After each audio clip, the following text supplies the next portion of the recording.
네, 오늘은 하이델베르크 교리문답 제34주일입니다. 92문답, 93문답, 94, 95문답까지입니다. 네, 먼저 92문답입니다. 주의 율법이 무엇입니까? 하나님이 이 모든 말씀으로 일러 가라사대 나는 너를 애굽 땅 종되었던 집에서 인도하여 낸 너의 하나님 여호와로라. 너는 나 외에는 다른 신들을 내게 있게 말지니라. 너를 위하여 새긴 우상을 만들지 말고 또 위로 하늘에 있는 것이나 아래로 땅에 있는 것이나 땅 아래 물속에 있는 것에 아무 형상이든지 만들지 말며 그것들에게 절하지 말며 그것들을 섬기지 말라. 나 여호와 너희 하나님은 질투하는 하나님인즉 나를 미워하는 자의 죄를 갚되 아비로부터 아들에게로 3, 4대까지 이르게 하거니와 나를 사랑하고 내 계명을 지키는 자에게는 1000대까지 은혜를 베푸느니라. 너는 너희 하나님 여호와의 이름을 망령되이 일컫지 말라. 나 여호와는 나의 이름을 망령되이 일컫는 자를 죄 없다 하지 아니하리라. 안식일을 기억하여 거룩히 지키라. 엿새 동안은 힘써 내 모든 일을 행할 것이나 제7일은 너희 하나님 여호와의 안식일인즉 너나 내 아들이나 내 딸이나 내 남종이나 내 여종이나 내 육축이나 내 문 안에 유하는 객이라도 아무 일도 하지 말라. 이는 엿새 동안에 나 여호와가 하늘과 땅과 바다와 그 가운데 모든 것을 만들고 제7일에 쉬었습니다. 그러므로 나 여호와가 안식일을 복되게 하여 그날을 거룩하게 하였느니라. 내 부모를 공경하라. 그리하면 너희 하나님 나 여호와가 내게 준 땅에서 내 생명이 길리라. 살인하지 말지니라. 간음하지 말지니라. 도적질하지 말지니라. 네 이웃에 대하여 거짓 증거하지 말지니라. 네 이웃의 집을 탐내지 말지니라. 네 이웃의 아내나 그의 남종이나 그의 여종이나 그의 소나 그의 나귀나 무릇 네 이웃의 소유를 탐내지 말지니라. 제 93문답입니다. 십계명은 어떻게 나뉩니까? 두 부분으로서 첫째, 하나님과의 관계에서 우리가 어떻게 살아야 하는가. 둘째, 우리가 우리 이웃에게 어떤 의무를 지고 있는가를 가르칩니다. 제94문답입니다. 제1계명에서 주께서 무엇을 요구하십니까? 나의 참 구원을 위하여 나는 모든 우상 숭배, 점술과 미신, 성인들이나 다른 피조물에 대한 기도를 피하고 멀리하는 것입니다. 더 나아가 나는 유일하신 참 하나님을 바르게 알고 그만을 신뢰하며 모든 겸손과 인내로 그에게 복종하고 모든 좋은 것들을 오직 그에게서만 기대하며 전심으로 그를 사랑하고 경외하며 존경하는 것입니다. 요컨대 나는 지극히 작은 일이라도 그의 뜻을 거슬러 행하기보다는 오히려 모든 피조물을 포기하는 것입니다. 제95문답입니다. 우상숭배란 무엇입니까? 우상숭배란 그의 말씀으로 자신을 계시하신 유일하신 참 하나님 대신 혹은 더불어 우리의 신뢰를 두는 다른 어떤 것을 소유하거나 고안하는 것입니다. 주 예수 그리스도의 사랑하는 형제자매 여러분, 34주일부터 우리가 십계명의 공부를 시작합니다.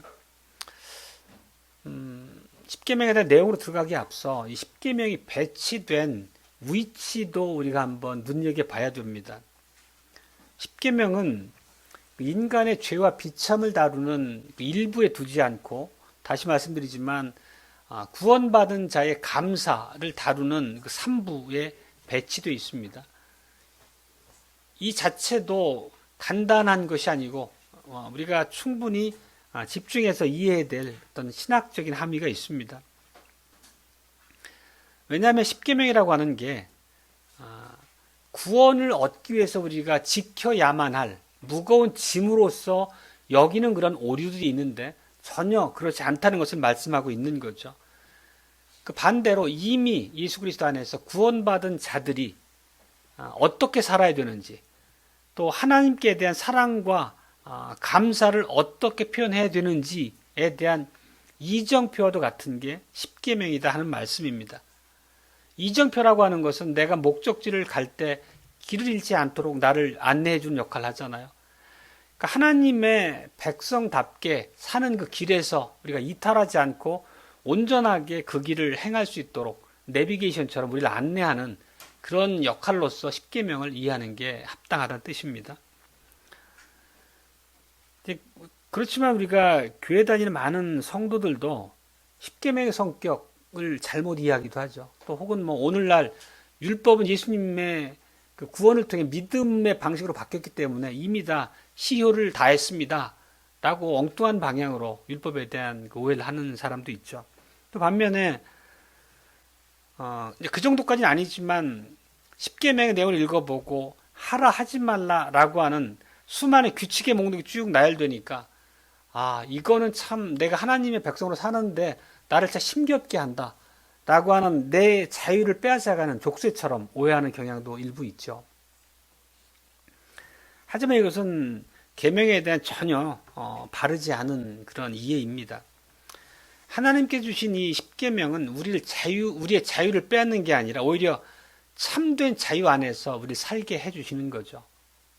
무슨 의미냐면 우리가 십계명 안에서 하나님의 뜻을 배우고 행하기보다 그저 내 마음에서 드는 생각대로 내가 따라 살게 되면 그 길은 결국 하나님을 따라 사는 길로부터 점점 멀어질 수밖에 없는 거죠. 달리 말하면 그거는 죄와 마귀의 종노릇하는 자리에서 그저 눌러앉는 노예적 삶일 뿐인 거지, 형식상 내 마음대로 사는 자유로운 삶 같지만 실상은 노예적 삶이라고 하는 것을 우리는 잘 압니다. 오히려 하나님이 계명 안에 주신 이 생명의 법, 언약의 법을 따라 살 때 우리를 사탄과 죄의 종살이에서 건져내셨던 하나님 안에서 참된 자유를 누리는 복된 길이라는 것을 우리는 점점 알아가게 됩니다. 십계명은 그 1계명으로 바로 시작하지 않고 장엄한 서문으로 시작을 하죠. 우리가 이미 잘 알고 계신 바입니다. 나는 너를 애굽 땅 종되었던 집에서 인도하여 낸 너의 하나님 여호와로라. 그러니까 하나님께서는 1계명부터 우리에게 어떤 요구, 명령을 주시기 전에 당신께서 누구신지, 또 당신께서 우리 언약 백성을 위해서 어떤 일을 행하셨는지를 먼저 선언함으로 시작하신다는 의미입니다. 이제 출애굽 당시의 애굽은 그 가장 강력한 세상 제국 중에 한 군데였죠. 그렇지만 하나님께서는 그들의 신을 꺾으시고 홍해 사건을 통해서 언약 백성을 구원해 내셨습니다. 신들을 꺾었다는 얘기는 애굽에 내리셨던 10가지 재앙이 말하자면 애굽의 온갖 생활 신들과의 영적 싸움의 의미를 함께 갖고 있다는 의미죠. 결국 이스라엘 백성들이 그런 이제 생활 자체에 매여서 어떤 우상 숭배에 떨어지지 않고 이 모든 일을 주관하시는 하나님을 바라볼 수 있도록 그렇게 일깨우는 과정으로서의 10재앙을 우리가 성격을 배운 바 있습니다. 결국 이 모든 것은 그냥 단순한 과거 역사의 한 장면이 아니라 그리스도 안에서 이루어질 구속에 대한 예표와도 같은 사건임을 우리 너무 잘 압니다. 결국 오늘 우리도 출애굽을 겪었죠. 결국 죄와 비참이라고 하는 그런 영적인 애굽으로부터 건짐을 받았다는 의미입니다. 이 모든 것이 결국 우리가 하나님의 백성으로 살아가는 삶의 기초가 되었기 때문에 당연히 삶의 감사의 이유가 여기로부터 비롯된다고 우리 말할 수 있겠습니다. 오늘은 10계명 중에 첫 번째 1계명에 초점을 맞춰서 하나님의 복음을 듣겠습니다. 1계명은 이렇습니다. 너는 나 외에는 다른 신들을 네게 있게 말지니라. 이 말씀에는 이제 그 부정적인 금지의 명령도 들어있고 또 긍정적으로 하나님께서 우리에게 주시는 요구도 함께 담겨 있습니다. 그러니까 우상 숭배를 금지하시고 계시고, 즉 하나님 이외에 어떤 다른 것에도 마음을 뺏기지 않도록 금지하는 내용도 담고 있고, 또 반면에 오직 여호와만을 신뢰하고 그분만을 섬기라고 하는 그런 긍정적인 측면의 요구 역시 1계명 안에 함께 담겨 있습니다. 여러분에게 한 가지 질문을 먼저 드려보겠습니다. 여러분은 온 마음을 다해서 정말 전적으로 하나님을 믿고 신뢰하십니까? 사실 어찌 보면 날마다 우리가 자문하고 자답해야 될 질문인지도 모르겠습니다. 이 질문 앞에 우리는 쉽게 그렇습니다 라고 말하거나 또는 그렇게 말하려고 자기를 포장하기도 하죠. 근데 실제 우리의 삶의 실상을 보면 이 모습과는 많이 동떨어져 있음을 인정하지 않을 수 없습니다. 힘든 어려움을 겪게 되면 하나님의 섭리나 돌보심을 의심하기도 하고, 또 모든 삶이 순조롭고 형통할 때에는 하나님께 대한 감사보다는 그 복 자체를 누리고 즐기기에 여념이 없죠. 하나님을 생각할 겨를을 갖지 않는 거죠. 이 우상이라고 하는 것은 우리가 이미 이제 많은 말씀 속에서 배우고 늘 새기면서 일깨우지만, 눈에 보이는 형상으로서 우상을 얘기하는 건 아니겠죠. 그러니까 구약시대 때 그런 방식으로 우상이 존재했다면 오늘날 우리에게는 그것보다는 조금 다양한 방식으로, 조금 세련된 방식으로 우상이 우리 안에 가까이 와서 우리의 믿음의 근간을 흔드는 거죠. 결국 뭐 세상적인 뭐 어떤 가치들을 추종하는 거죠. 돈이고 명예고 권력이고 아니면 내 즐거움이고, 그런 것들이 오늘날 우리에게 우상으로서 우리의 믿음을 시험을 합니다. 또 하나님께서는 그 이제 긍정적인 요구라고 앞에 말씀드렸는데, 그냥 어떤 모양만 그럴듯하게 꾸며진 하나님 섬기는 것에 결코 만족하지 않으십니다. 그런 외식을 오히려 하나님께서 책망하시고 벌하십니다. 그러니까 그런 부분적이고 형식적인 순종이 아니라 전적인 순종을 우리에게 끝없이 요구하십니다. 오늘 우리가 배웠던 말씀처럼 오전에도 그 구절을 통해 말씀 나눴지만, 온 마음을 다하고 온 우리의 존재를 다해서 오직 하나님만 섬기는 그런 방식으로 우리에게 믿음의 자세를 요구하십니다. 우리가 사실 살아가는 하루하루의 삶이 시험의 과정이고 영적 전쟁이라고 말할 수밖에 없습니다. 아주 소소한 그런 이제 선택의 순간에도 어찌 보면 하나님께서 명하신 길과 그렇지 않은 기로에 서는 일이 자주 있습니다. 사소한 일이어도. 뿐만 아니라 중차대한 큰 어떤 투쟁 현장에서 우리에게 영적인 시험으로 다가오는 경우도 있습니다. 우리가 항상 영적 싸움의 실제에 대해서 요즘 이제 많이 배우고 또 교제할 때 나누게 되는데, 그만큼 우리가 그 일계명 앞에 요구되는 하나님의 백성된 그 엄중한 그 삶의 자리가 참 우리한테 늘 하루하루가 도전의 과정이죠. 결국 일계명이 우리에게 주는 질문은 본질적으로 하나죠. 정말 진정으로 너희가 나를 사랑하느냐? 그러니까 내 앞에 여러 가지 문제가 발발했을 때 너의 방식이 아니라 나의 방식으로 내가 그 문제에 맞닥뜨리기를 원하느냐를 끊임없이 우리에게 물어오시는 겁니다. 정말 하나님이 우리 삶에서 우선순위 제일 앞에 있는지 우리에게 날마다 질문하시는 거죠. 그렇기 때문에 하나님의 말씀으로 늘 무장하고 깨어있지 않으면 우리는 언제라도 믿음의 자리에서 넘어지거나 비꾸러질 수 있다는 얘기입니다.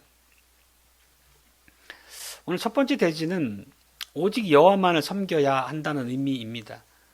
사실 이 제목, 그리고 두 번째 대지인 일편단심으로 여호와만 사랑해야 한다, 너무 당연하게 우리가 기억하고 있는 바입니다. 다만 우리가 정말 실천적으로 삶의 자리에서 이 말씀의 자리에 서 있느냐를 우리는 늘 살피는 거죠. 그래서 이렇게 주일 복음의 선포를 통해서 우리의 부족을 다시 한번 경각심을 갖고 돌이킬 수 있도록 하나님께서 우리에게 은혜의 말씀으로 일깨워주시는 겁니다. 여러분에게 우리가 누구를 섬겨야 합니까? 그러면 당연히 모든 분들이 이구동성으로 한 분도 빠짐없이 여호와 하나님이라고 대답을 할 겁니다. 은유도 그렇게 대답을 할 겁니다. 근데 일계명에서 보면, 그래서 엄격히 섬기지 말라 다른 신들에 대한 의미를 우리가 잘 살펴야 되겠습니다. 실제 이스라엘 역사를 보면, 이제 구약의 이스라엘 역사를 보면 반복해서 우상을 섬기는 그 일에서 제대로 분리에 떠난 바가 없을 만큼 우상 숭배적 삶으로 끝까지 점철된 걸 볼 수 있습니다. 그들은 뭐 금, 은, 나무, 돌로 만든 형상을 섬겼습니다. 크게 만든 동상은 성소를 만들어 잘 안치해두고, 또 작은 우상은 여행할 때 주머니 넣고 옷 속에 넣고 그러고 또 다니기도 했잖아요. 이사야 선지자는 이거에 대해서 아주 신랄하게 조롱을 했습니다. 우리가 여러 번 이제 인용해서 봤던 구절인데 44장입니다. 그러니까 이스라엘 백성들의 어리석음, 우상 숭배 어리석음을 지적하는 조롱하는 그런 구절인데, 그들은 이제 나무를 베어다가 절반은 땔감으로 쓰면서 음식도 해 먹고 난방도 하고, 또 나머지는 깎아서 신상을 만들어서 나를 구원하십시오라고 그 앞에서 기도합니다. 참 어리석음의 극치인 것처럼 보입니다. 우리가 지금 생각해 보면. 그러니까 이사야 선지자는 그들의 이런 모순된 삶을 지적하고 있습니다. 또 오늘 우리가 함께 불렀던 시편 135편에 우리 그 찬송의 가사도 기억하실 거예요. 입이 있어도 말 못하고 귀가 있어도 듣지 못하는 우상의 무능력을 조롱하죠. 그리고 그 우상을 만들고 섬기는 자도 그와 동일할 것이다 이렇게 경고합니다. 이런 것들을 보면 어찌 우리도 좀 실감 못할 수도 있습니다. 아유, 어떻게 사람이 나무를 깎아서 우상을 만들고 돌을 쪼개서 우상을 만들고 섬길나. 하지만 우리가 그들의 이 어리석음, 무지함을 조롱하기 전에 실제 우리의 모습이 본질적으로 그들과 다른가라는 거에 대해서는 잘 진단하고 그런 연약함이 있다고 하면 털어낼 수 있어야 되겠습니다. 오늘날 우리는 뭐 바알 아세라 같은 그런 신상을 만들어 섬기는 그런 방식으로 우상을 섬기진 않습니다. 우상의 형태가 오늘날은 바뀌었죠. 그러니까 하나님을 향한 우리의 마음을 빼앗아가는 모든 게 다 우리의 우상인 거죠. 돈이고 또 나의 명예, 인기, 혹은 세상에서의 즐거움, 내 취미생활 이런 것들이 오히려 하나님을 믿는 내 그 믿음의 자리에서 나를 자꾸 이렇게 밀어내고 끌어가는 그런 유혹으로 작용을 합니다. 결국 우상이라고 하는 것은 우리가 어떤 결정의 선택의 순간에 혹은 삶의 방향을 이제 정해야 되는 그런 국면마다 사실 우리에게 믿음의 자리에 서 있느냐를 요구하는 거나 마찬가지죠. 우리가 미래를 계획하거나 직업을 선택하거나 인생의 중요한 결정을 내릴 때마다 가장 우리가 결정의 중요한 근거로 삼는 게 뭔가 하는 그런 측면에서 어찌 보면 우리가 우상 숭배를 하고 있는지 아니면 정말 하나님의 뜻을 가장 내 삶의 앞에 두고 그 길에서 벗어나지 않으려고 씨름하는지가 드러나게 됩니다. 또 일에 대한 관점에서도 마찬가지입니다. 여러분은 혹시 성공을 위해서 혹은 사업이든 뭐 직업에서 어떤 자기의 직장에서도 똑같은 얘기죠. 성공을 위해서 또 직장에서 인정받기 위해서 그 모든 그것을 최우선순위에 두고 있지 않습니까? 가족과의 삶이나 아니면은 하나님 나라를 위한 봉사보다 그냥 직장이나 사회에서 내 자리를 견고하게 세워가는 것을 만약 앞세우고 있다면 이미 하나님 앞에 보이지 않는 우상을 세운 것과 다르지 않다는 의미입니다. 다만 그게 뭐 돌이고 나무고 어떤 형상을 만들어 둔 그런 형식의 우상이 아니지만 구약 백성들의 우상이 그런 방식으로 작용했다면 오늘날은 전혀 다른 방식으로 우리에게 우상이 실제 우리 삶을 잠식하고 있는 거죠. 우리 주님 예수님께서도 이렇게 말씀하셨죠. 너희가 하나님과 재물을 겸하여 섬길 수 없다. 사실 이 말씀은 오늘날 우리에게는 매우 사실 날카로운 명령입니다. 오늘날은 흔히 물질 만능주의다, 성공지상주의다 이런 얘기를 하잖아요. 그만큼 우리는 매 순간 이런 세상적인 가치관이 내게 도전해오는 순간을 맞닥뜨리게 되는 거죠. 특별히 이제 그 사회활동을 하는 직장생활을 하거나 사업을 하거나 장사하는 입장에서도 마찬가지고 실제 이런 것들은 우리한테 매우 실제적인 그 시험의 순간입니다. 그렇지만 하나님은 우리에게 말씀하십니다.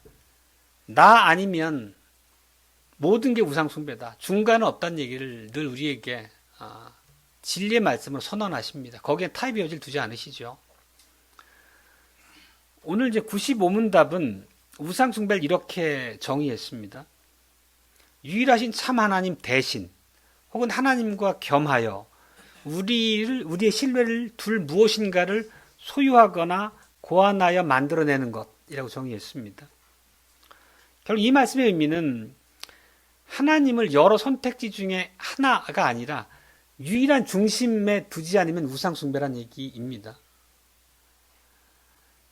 내가 내 삶에서 90%는 하나님의 뜻을 따라가고 그 일부라도 내 방식을 고집한다면 그 자체를 하나님께서 책망하고 계신 거죠. 우상숭배에 대한 훈계를 통해서.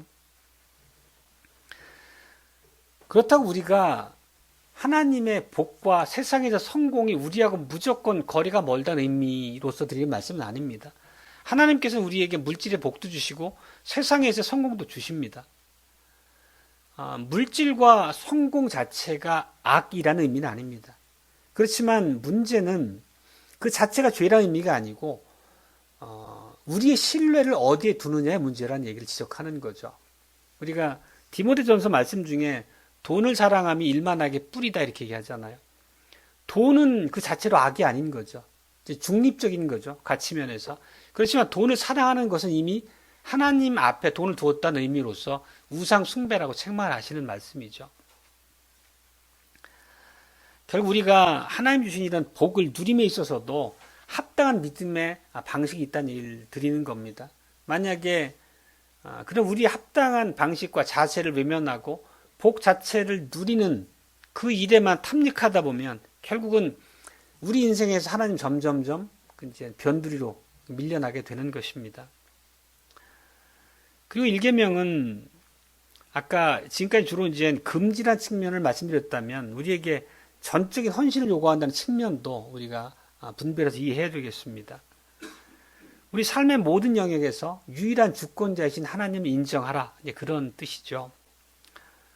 우리가 오늘 신명기 6장 말씀을 읽었습니다. 거기 보면 우리가 너무 잘 익숙하게 아는 말씀이죠. 특히 6장 4절로부터 이어지는 말씀을 우리가 쉐마라는 말씀으로 알고 있죠. 6장 4절은 이렇습니다. 이스라엘아 들으라 우리 하나님 여호와는 오직 하나인 여호와시니라.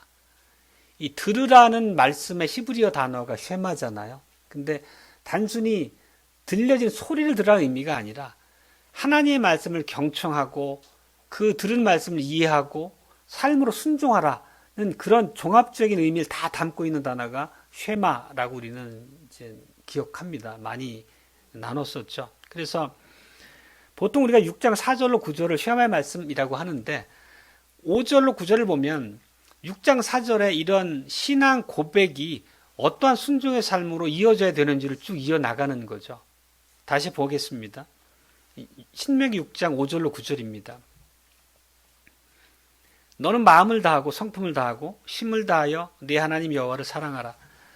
오늘날 내가 네게 명하는 이 말씀을 너는 마음에 새기고 내 자녀에게 부지런히 가르치며 집에 앉았을 때든지 길에 행할 때든지 누웠을 때든지 일어날 때든지 이 말씀을 강론할 것이며 너는 또 그것을 내 손목에 메어 기호를 삼으며 내 미간에 붙여 표를 삼고 또 내 집 문설주와 바깥문에 기록할지니라. 그러니까 모든 순간에 하나님의 말씀을 붙들고 있으란 얘기입니다. 내 삶의 공적, 사적 모든 영역에서 나를 하나님의 다스림 아래 두어야 한다는 얘기를 하고 있는 거죠. 이것은 이제 가나안 입성을 앞둔 언약 백성에게 모세를 통해 주셨던 하나님의 말씀입니다. 그리고 이제 신명기 6장의 그 이제 후반부 이제 10절 이후를 보면 세 가지 위험에 대해서 경고를 하는 걸 쭉 이어가거든요. 그게 뭐냐면 오직 여호와만을 섬기는 자리에서 언약 백성의 삶을 이탈하게 할 그런 세 가지 위험을 크게 대별해서 교훈을 하고 있습니다. 보면 먼저 6장 그 10절로 13절 오늘 다 읽은 앞부분에서 읽었던 구절입니다.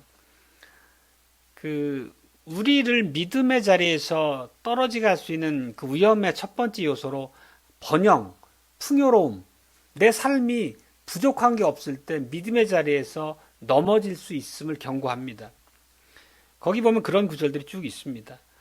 너희들은 너희가 건축하지 않은 성읍과 집에 들어갈 것이고 너희가 파지 않은 우물을 받게 될 것이고 너희가 심지 않은 포도원과 감람나무 열매를 먹게 될 것이고, 그러면서 하시는 말씀 뭐냐면 너희가 모든 것이 평안하고 배불러서 아무 걱정거리가 없을 때, 그때가 너희에게 가장 위험한 순간이다라고 하는 것을 미리 경고하는 거죠. 하나님 주신 부와 번영은 분명히 하나님의 축복입니다. 그렇지만 그 축복 안에는 시험이라고 하는 게 항상 겸해서 우리 앞에 놓여진다는 것을 우리에게 경고하고 경각심을 갖도록 우리에게 지혜를 주시는 겁니다. 결국 먹고 마시고 모든 게 평안해서 하나님이 내 기억에서 내 삶에서 점점 멀어지게 되면 궁극적으로 어떤 자리에까지 떨어지냐면 이 모든 나의 모든 번영과 이 부요함은 내 능력과 내 힘으로 이루었다라는 자리까지 떨어진다는 거죠. 그게 바로 신명기 8장에 나오는 말씀인데, 결국 우리가 누리는 이 평안과 성공이 하나님이 주신 선물이라고 하는 것을 망각하고 그 모든 공로를 내게 돌리는 순간 이미 하나님은 내게서 사라지고 내 자신이 우상이 된다는 것을 경고하고 있는 거죠. 이렇게 경고했음에도 불구하고 이스라엘 백성이 실제 가나안 땅에 들어간 이후 얼마나 많은 시험에서 똑같은 그 자리에서 이 사람들이 넘어졌습니까? 우리도 그런 모습 안에서 반면교사를 삼아야 되겠습니다. 그리고 이제 이어지는 신명기 6장 14절로 15절에서 보면 그들이 들어가 살게 될 그 가나안 주변 민족들의 우상을 섬기게 되는 위험에 대해서 미리 경각심을 심어줍니다. 가나안 사람들은 비, 농작물, 태양이 모든 것들을 다 신으로 만들어 섬겼잖아요. 수많은 신들이 가나안 땅에 있었습니다. 그들은 다산과 풍요를 오로지 신에게 아뢰고 구함으로써 얻는다는 그런 미신에 빠져 있었잖아요. 결국 이스라엘도 그 안에 들어가서 그런 민족들과 이웃에 살다 보면 그들처럼 살아야 하는 게 아닌가라는 유혹에 빠질 수 있다는 거죠. 혹시 여호와 하나님 말고 우리도 삶에서 내 삶을 지지해주는 다양한 신들을 만들어 섬기는 게 우리한테 이익이 되지 않을까? 그런 세상의 방식으로 넘어질 수 있음을 미리 경고하시는 겁니다. 실제 오늘날 우리에게 이 의미는 앞에서 말씀드렸던 것처럼 굉장히 현실적인 문제예요. 세상 사람들은 하나님을 모르기 때문에 세상적인 수단들, 그게 돈이고 권력이고 사람 간의 인맥이고 수많은 의지처를 두고 자기 삶의 방패막이 삼잖아요. 그런 것처럼 우상이라고 하는 요소들, 특별히 가나안 땅에 들어간 이스라엘 백성들이 그 땅의 민족들의 우상숭배의 어리석음에 물들었다면 오늘날 우리에게 똑같은 상황은 뭐냐면 하나님을 알지 못하는 세상 사람들이 세상을 살아가는 방식들이 우리에게 늘 유혹거리가 된다는 거죠. 그게 너무 좋아 보이고 그게 현실적으로 옳은 답인 것 같고 그런 순간이 바로 이스라엘 백성이 가나안 땅에서 맞닥뜨렸던 유혹의 순간과 다르지 않다는 것입니다. 하나님은 우리가 이제 익숙한 용어죠. 혼합주의. 결국 혼합주의를 용납하지 않으신다는 겁니다. 오로지 전적인 하나님을 우리가 의지하고 하나님께 헌신하는 삶이 믿음의 본질이라고 우리에게 매주 말씀을 통해서 일깨워주는 거죠. 세 번째 경고는 이제 신명기 6장 16절 말씀인데 결국 고난과 어려움을 우리가 마주하게 됐을 때 하나님의 선하심을 의심하는 자리로 떨어지는 걸 얘기합니다. 그러면서 오늘 읽은 부분에 보면 그 마사의 얘기가 나옵니다. 마사 무리바 이 장소에 도착해서 물을 얻지 못해서 그들 고통 가운데 있을 때 하나님을 시험하는 그런 교만함을 범하게 되죠. 그들은 여기서 이제 물이 없다는 이유로 하나님을 시험했다고 하는 것은 당연히 하나님을 유혹하는 그런 시험은 아니고 저는 그건 사실 말이 성립을 안 하는 거죠. 결국 하나님의 약속을 의심하는 겁니다. 하나님께서 우리에게 주신만 하고 약속하신 바를 우리의 필요를 채워주신다고 하는 약속을 지키십니까? 한번 우리 눈앞에 지키시는 입증해 보십시오. 라는 그런 마음의 자세로 하나님께 도전을 하는 거죠. 그러니까 교만함을 얘기하는 겁니다. 이 마사 무리바의 사례는. 그 마사 무리바에 도달한 게 출애굽하고 한 달 남짓 됐을 때 그들이 거기에 도착한 거거든요. 그러면은 애굽에서 10가지 재앙, 홍해를 건넌 사건 자체가 정말 꿈속에서 나올 만큼 기억이 뚜렷할 그 즈음인데 그들은 그런 하나님의 인도와 신실하심을 이미 경험했음에도 불구하고 눈앞에 물이 없다는 그 결핍 하나에 맞닥뜨려 가지고 하나님 앞에 교만함의 죄를 범한 자리로 쉽게 미끄러집니다. 우리들도 오히려 그러니까 편안함의 때도 시험의 때이지만 조금 어려워지거나 하나님 앞에 기도로 아뢰는데 특별하게 삶의 변화가 없을 때 그 하나님의 선하심에 대해서 쉽게 망각하고 자기 방식을 고집하곤 하죠. 실제 문제에 맞닥뜨렸을 때 하나님이 하지 말라는 방식이 내 눈에 더 그럴듯하고 현실적으로 내 문제를 해결하는 좋은 방법일 것 같은 때가 많이 있습니다.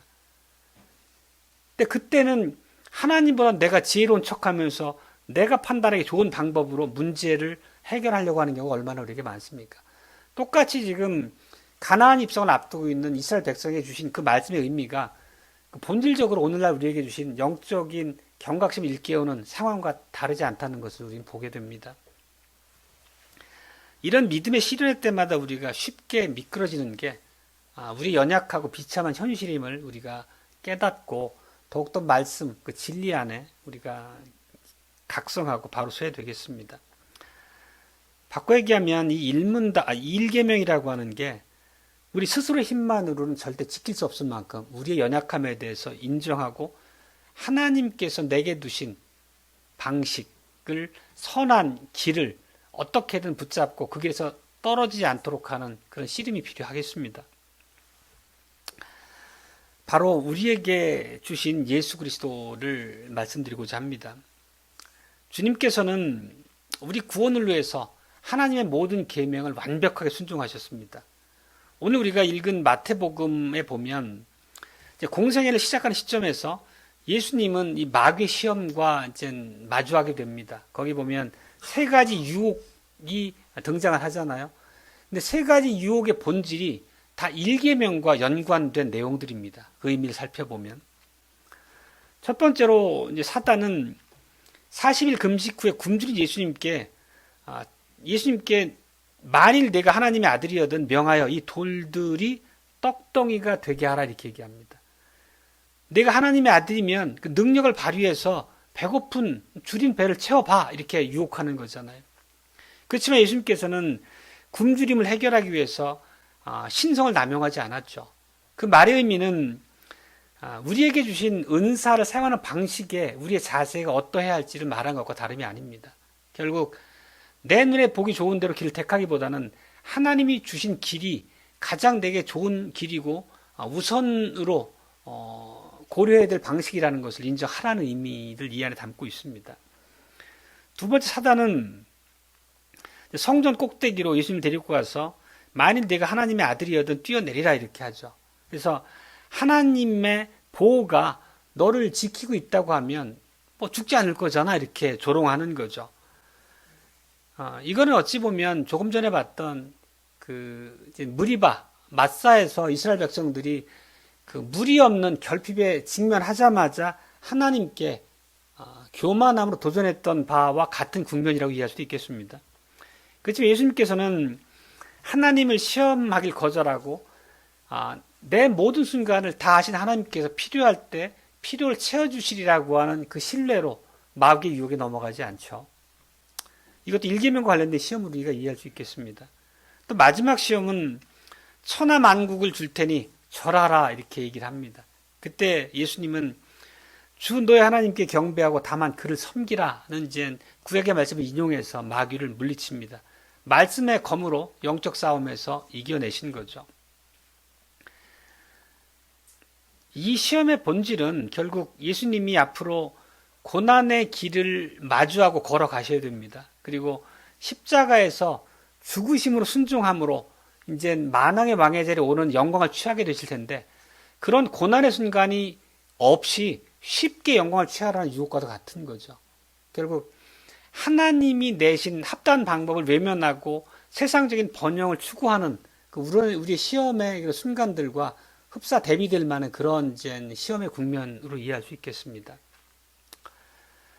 예수님의 전생애를 보면 일계명의 완벽한 순종의 삶이었음을 우리는 볼 수 있습니다. 항상 아버지 하나님과 친밀히 교제하셨고 하나님의 뜻을 행하는 것을 양식 삼으셨잖아요. 하나님의 뜻을 행하는 것이 우리의 양식이라고 하는 그 말씀 우리에게 잘 기억이 되고 있습니다. 그리고 순종의 정점은 우리가 잘 기억하는 겟세마네 동산의 일이죠. 죽음을 목전에 둔 그 극심한 고통의 순간, 땀방울 피처럼 떨어지는 그 고통의 순간에도 믿음의 길에서 한치도 벗어나지 않으셨습니다. 내 원대로 마옵시고 아버지의 원대로 되기를 원하나이다. 이렇게 내 생명을 바칠지언정 주님께서 내게 명하신 그 길에서 이탈하지 않는 순종의 자리를 모범적으로 우리 앞에 보여주셨습니다.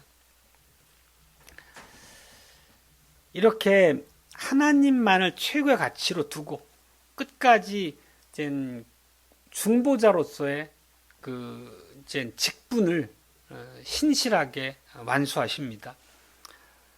우리는 참으로 감사한 마음으로 주님을 섬기는 자리에서 이탈하지 않아야 되겠습니다. 두 번째 대지는 일편단심으로 여호와만 사랑해야 한다는 내용입니다. 앞에서 우리는 그 신명기 6장 4절 쉐마의 말씀을 봤죠. 이스라엘의 신앙 고백입니다. 예전에 신앙 고백의 그 교회 역사 안에서의 그 과정을 살필 때도 제일 출발점에 두었던 게 신명기 6장 쉐마의 말씀이었던 거 기억하시나 모르겠습니다. 6장 4절을 보면 다시 한번 보면 이렇습니다. 이스라엘아 들으라 우리 하나님 여호와는 오직 하나인 여호와시니라. 여기서 하나님의 하나이심이라고 하는 것은 단순히 하나님이 한 분이라는 정도의 의미가 아니라 하나님의 불변하심, 하나님의 모순이 없으심, 신실하심, 하나님의 모든 속성을 사실 함축해서 한 말입니다. 우리가 벨직 신앙 고백 1항이 유일하신 한 분 하나님인데 거기서 하나님이 어떤 분이신지를 매우 소상하게 고백한 바가 있습니다. 한번 나중에 집에 돌아가시면 벨직 1항 한번 읽어보시면 좋겠습니다. 우리의 이런 신앙 고백은 자연스럽게 우리에게 요구를 동반한다는 것을 계속 말씀드리고 있습니다. 하나님의 하나이심, 신실하신 하나님, 모순이 없고 불변하신 하나님, 이 하나님께서는 우리에게도 신실하심을 요구한다는 것을 계속 말씀드립니다. 너는 마음을 다하고 성품을 다하고 힘을 다하여 네 하나님 여호와를 사랑하라. 왜 우리가 하나님을 사랑해야 됩니까? 그것은 하나님이 먼저 죽기까지 우리를 사랑하셨기 때문입니다. 그래서 요한일서 4장 19절에서 요한 사도는 이렇게 고백하고 있습니다. 우리가 사랑함은 그가 먼저 우리를 사랑하셨습니다. 이 하나님께 대한 사랑이라고 하는 것은 단순히 감정의 문제가 아니라는 것을 이제 여러분 충분히 마음에 새기고 계실 겁니다. 사랑은 언제나 이 순종과 함께 갑니다. 달리 말하면 오늘 선명히 말씀도 이제 그런 의미를 함축하고 있는 거죠. 사랑과 순종은 거의 동의어라 할 만큼 성경 안에서는 우리가 주님께 사랑하는 방식은 순종 이외에 달리 어떤 게 있겠습니까? 하나님의 법을 따르고 순종하는 게 결국 우리가 하나님 사랑하는 방법인 거죠. 결국 참된 사랑은 깊은 헌신을 요구하고 있습니다. 만약에 우리가 하나님의 말씀에 따르는 그런 순종의 자리에 벗어나 있으면서도 하나님 사랑한다라고 하는 것은 많이 허구겠죠. 그리고 실제 신약의 성경들의 구절을 보더라도 사랑과 순종을 거의 한 묶음으로 우리에게 계속 말씀하고 있는 바를 볼 수 있습니다. 몇 구절 보면 요한복음 14장 21절 우리 주님이 하신 말씀입니다. 나의 계명을 지키는 자라야 나를 사랑하는 자니라. 또 우리 주님께서 요한복음 15장 10절에서도 같은 맥락의 말씀을 하십니다. 내가 아버지의 계명을 지켜 그의 사랑 안에 거하는 것 같이 너희도 내 계명을 지키면 내 사랑 안에 거하리라 이렇게 말씀합니다. 또 요한 사도도 요한 일서에서 같은 말씀으로 우리에게 교훈합니다. 하나님을 사랑하는 것은 이것이니 우리가 그 계명들을 지키는 것이니라. 주님의 말씀이나 요한 사도의 말씀이나 다 같은 말씀을 하고 있습니다. 우리는 주님의 길에 멀리 떠나 있으면서도 주님의 말씀을 순종하는 바와 멀리 이탈해 있으면서도 그래도 나는 마음으로 주님을 사랑해. 한 번도 주님을 내 마음에서 버린 적이 없어. 라고 말하는 것은 사실 기만입니다. 자기 기만이고 자기 정당화라는 것입니다. 실제 얼마나 많은 사람들이 주일날 예배 참석을 못하거나 믿음의 자리에서 떠나서 그냥 세상과 버텨 살면서도 어쩌다 한번 교회 나오면서도 내 마음엔 하나님이 계셔. 난 하나님을 사랑해. 라는 말로 자기의 신앙이 정당하다는 것을 남한테 강변합니까? 그렇지만 그것은 신앙이 아니라 자기 정당화일 뿐이고 불신앙, 자기 기만입니다. 하나님께 대한 참 사랑은 우리가 하나님과 동행하고 하나님의 계명을 따라 살려고 분투하는 그 우리의 삶에서 드러날 수밖에 없다는 것입니다. 그리고 오늘날 이 1계명을 가장 강력하게 대적하는 우상은 바로 우리 자신입니다. 세상의 가치관이 바로 거기에 중심을 두고 있기 때문이죠. 당신은 행복할 권리가 있고, 지난 시간에 드렸던 말씀과 같은 얘기예요. 당신이 원하는 대로 살아.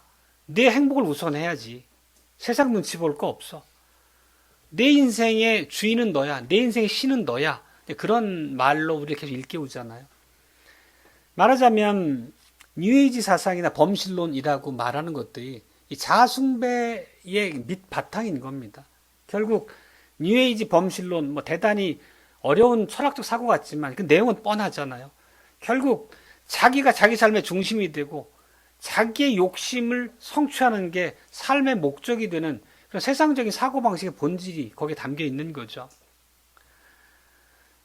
이런 자기중심적이고 인본주의적인 태도는 언약 백성의 삶을 뿌리쳐 흔드는 거죠. 오전 설교에서 그 더럽힌다는 말의 의미를 반복해서 강조했었지만 결국 우리가 갖는 자기중심의 태도가 스스로 신앙적인 삶의 그 근거를 무너뜨린다는 것을 우리는 분명히 이해해야 되겠습니다. 실제 그런 것들, 예를 들어서 하나님이 주신 말씀 앞에 우리가 얼마나 쉽게 타협하느냐의 예를 하나 들어보면 하나님은 불신자와 멍에를 매지 말라는 것을 굉장히 엄한 말씀으로 주셨습니다. 실제 셋의 후손들이 사람의 딸들과 결혼하면서 급속도로 죄가 관영하게 된 바가 구약 출발선상에서의 기사기도 하죠. 그리고 또 순결한 혼인생활을 명하신 바도 있습니다. 그렇지만 오늘날 세태를 보면 내가 원하고 내 행복이 중요하니까 하면서 하나님의 계명들을 정말 자기의 삶의 근거로 두고 그 말씀을 꿋꿋하게 붙잡는 사람이 교회 다니는 사람 중에도 흔치 않습니다. 우리가 주변에 많은 이제 그런 가치관의 전도를 보게 됩니다. 이렇게 하나님의 말씀보다 자기 자신의 행복과 자기 자신의 판단을 앞세우는 것 자체가 우상 숭배라는 것을 말씀드리는 것입니다. 1계명 위반이라는 뜻입니다. 또 신명기 6장을 보면 그 6장 4절 이후에 이제 5절에 쉐마의 말씀이 이어지면서 이런 말씀을 얘기합니다. 너는 마음을 다하고 성품을 다하고 힘을 다하여 네 하나님 여호와를 사랑하라. 언약 백성의 하나님께 대한 반응이 얼마나 철저해야 되는지 이 말씀 앞에 다 함축되어 있습니다. 마음을 다하고 성품을 다하고, 이 성품이라는 것은 개역 개정에서는 뜻이라고 번역이 되어 있습니다. 영어로는 soul, 영혼이에요. 결국 너는 내 마음을 다하고 뜻을 다하고 힘을 다해서 내 하나님 여호와를 사랑해라, 이런 얘기입니다. 여기서 하나하나 세밀하게 살피진 않겠지만 마음과 뜻이라는 것은 결국 우리의 전인격, 우리의 이 모든 기능과 능력을 남김없이 하나님을 섬기는 데 들여야 한다는 의미인 거죠. 결국 우리의 모든 지성적 판단 역시도 하나님의 말씀의 근거를 삼아 해야 한다는 말씀이고, 또 우리의 감정의 움직임까지도 하나님 주신 교훈 안에서 흘러갈 수 있어야 한다는 얘기를 하는 거죠. 칼빈은 이 5절에 대해서 이런 말씀으로 이해했습니다. 우리 안에 있는 사적인 욕망이나 이기심을 배제하고 오직 하나님만을 목표로 삼는 나뉘지 않는 하나의 마음, 이게 일편단심이잖아요. 나뉘지 않는 하나의 마음을 요구하는 말씀이다, 이렇게 얘기합니다. 오늘 너무 반복해서 드리는 말씀이니까 이제 아마 귀에 못이 박히도록 이제 기억이 되실 것 같습니다. 실제 이제 화란 계열의 개혁주의 신학자들의 글들을 보더라도 조금 더 특징적인 것은 언약적 문맥에서 이 말씀을 해석합니다. 즉 여기서 말하는 마음 성품을 다해서 하나님 사랑하라고 하는 게 단순히 감정의 문제가 아니라 유일하신 여호와에 대한 언약 백성의 마땅한 반응이 사랑이라는 얘기를 하고 있는 거죠. 그리고 그 의미를 하나님께서 우리를 택하시고 먼저 사랑하셨기 때문에 우리의 전 존재로서 하나님의 사랑에 응답해야 된다, 이런 방식으로 해석을 합니다. 그러니까 배타적 사랑을 얘기하는 것입니다. 하나님과 겸해서 우리의 사랑을 나누는 어떤 다른 거를 두어서는 안 된다는 의미입니다. 그리고 당연히 단순히 내적 경건만 의미하는 게 아니고 언약적인 의무를 성실하게 이행하는 삶의 태도까지 이 말씀 앞에 담아서 사랑의 방식으로 얘기합니다. 결국 칼빈의 해석이나 우리가 알만한 개혁적 신학자들의 이 말씀의 해석을 보더라도 일관된 흐름을 우리가 보고 기억할 수 있습니다. 그리고 이제 마음과 뜻 이외에 힘을 다하여 하나님을 사랑하라 할 때 힘이라고 하는 것은 원래 이 힘에 해당하는 시브리어는 크게 매우라고 하는 부사인데 여기서는 이제 명사처럼 쓰이고 있습니다.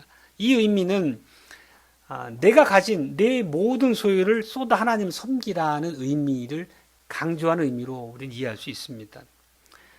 앞에 말한 이제 마음과 뜻, 즉 마음과 성품이 우리의 내면을 향하는 명령이라면 힘이라고 하는 것은 조금 더 그거보다 외적인 자원과 우리의 모든 소유를, 나의 모든 재능과 하나님 주신 모든 그런 이제 여러 은사들까지도 그 모든 것을 다 바쳐서 넘치기까지 하나님의 기뻐하시는 바에 헌신해야 된다라는 의미가 담겨 있는 거죠.